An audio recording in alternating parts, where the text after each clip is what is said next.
লাউ তো আমরা অনেকভাবেই খেয়েছি, কিন্তু নিরামিষের দিনে যদি এই পদটা রান্না করা যায় খেতে কিন্তু অসাধারণ লাগে। একটা কচি লাউকে আমি কুচিয়ে নিয়েছি, আর নিয়েছি কয়েকটা বিউলির ডালের বড়িকে আমি লাল লাল করে ভেজে নিয়েছি।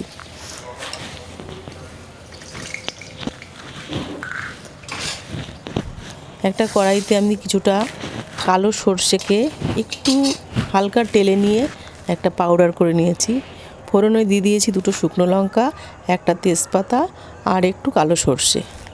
ফোড়ন থেকে যখন সুন্দর গন্ধ বেরোতে শুরু করেছে, আমি দুটো চেরা কাঁচা লঙ্কা দিয়ে কুচনো লাউটাকে ঢেলে দিয়ে লবণ দিয়ে কিছুক্ষণ ঢেকে রেখেছি সিদ্ধ হওয়া অবধি।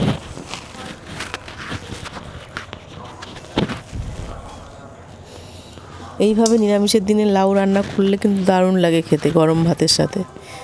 আমার লাউটা সেদ্ধ হয়ে গেছে, আমি এক বাটি দুধ দিয়ে দিয়েছি, দিয়ে কিছুক্ষণ আবার মিশিয়ে নিয়েছি লাউটার সাথে, আর দিয়ে দিয়েছি ভেজে রাখা বড়িটা, আর ওই যে সর্ষের পেস্টটা করে রেখেছিলাম 1 চামচ সেই সর্ষের পাউডার।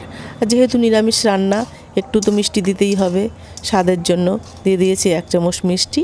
আর নামানোর আগে 1 চামচ ঘি দিয়ে গরম ভাতের সাথে পরিবেশন করলে খেতে কিন্তু অসাধারণ হয়। তোমরা যারা খেয়েছো তারা তো জানোই, আর যারা খাওনি তারা একবার বানিয়ে খেয়ে আমাকে কমেন্ট করে অবশ্যই জানিও কেমন লাগলো রেসিপিটা।